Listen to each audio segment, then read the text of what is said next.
Sir Donald Trump जितना खुश नज़र आ रहे हैं इस तवील मुलाकात के बाद, सर आपको क्या लग रहा है कि अमेरिका ने किस हद तक मतलब जो है वो उसको बेनिफिट होगा अगर चाइना उनके साथ आ जाता है, सेम पेज पे अगर वो दोनों कंटिन्यू करते हैं आगे मामलात को, तो इससे अमेरिका को कितना फ़ायदा होगा और जो बाकी ब्रिक्स की कंट्रीज़ हैं वो इससे कितना इफेक्ट होंगे?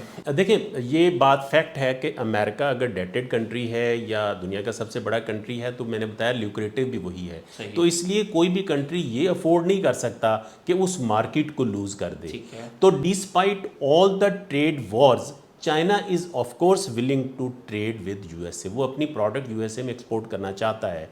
दे विल डेफिनेटली, देखिए ये अगर आप इस ट्रेड टैरिफ हिस्ट्री को देखें तो ये फरवरी से जो प्रेसिडेंट ट्रंप ने टैरिफ अनाउंस करने शुरू किए थे। पहले उन्होंने जो उनका एक फैंटाफिल जो टैरिफ था वो 10 से 20% किया, फिर वो उसमें 100% इंक्रीज़ होगा। At one point in time the tariff stood at 145%। Then they realise कि यार हमारी बहुत सारी necessary, even we are not getting laptops and other necessary items, फिर उसको रिड्यूस किया गया। और ये जो बुसान मुलाकात है, अगर आपको याद हो तो president Trump has coated this meeting as 12 out of 10 marks, which means he has obviously got something out of that, and obviously China must be maintaining their interest as well. China की तरफ से भी एक मुस्बत statement जो है वो हमें देखने में नज़र आई है। सर इंडिया और पाकिस्तान, इस खित्ते की मैं बात करूँगा, किस हद तक इफ़ेक्ट होगा अगर ये दोनों सेम पेज पे आ जाते हैं? इंडिया की अगर बात की जाए तो इंडिया भी आने वाले टाइम में अपने आप को इमर्जिंग सुपर पावर की कैटेगरी के अंदर जो है वो ऐड करता है, और चाइना तो ऑब्वियसली मतलब जिस रफ्तार के साथ आगे तरक्की कर रहा है, अगर चाइना अमेरिका सेम पेज पे आ जाते हैं तो ये चीज़ इंडिया के लिए मतलब किस पॉइंट ऑफ व्यू से आप देखते हैं? देखिए, मैं आपको बताऊं कि ये अब जियोपॉलिटिकल सिचुएशन है जो, इसमें आप किसी एक कंट्री को प्लस किसी एक कंट्री को माइनस पॉइंट्स नहीं दे सकते। Every country has his own strengths.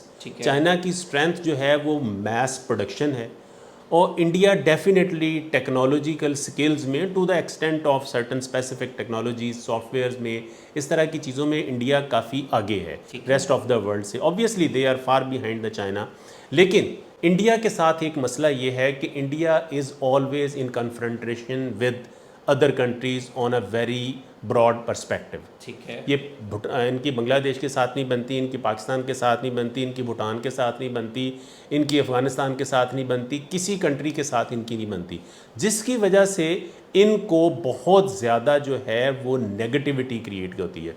अच्छा, ग्लोबली जब अभी प्रेसिडेंट ट्रंप ने जब ओथ लिया था, तो ओथ लेते ही इन्होंने अपनी बहुत सारे बिजनेसेस को कहा कि you guys shift your production from China. अब आप उसमें देखें कि उनका ऑब्जेक्टिव ये था कि वो प्रोडक्शन वापस यूएसए में लाई जाए। बिल्कुल। अगर मैं आपको एप्पल की एग्जांपल दूं, मैं अगर आपको नाइकी की एग्जांपल दूं, तो they have shifted some part of production for China on the pressure of the governments, but eventually they have ended up bringing it down to India. ठीक है। तो जो ट्रेड डेफिसिट का कॉन्सेप्ट है वो तो वहाँ पे मौजूद रहेगा।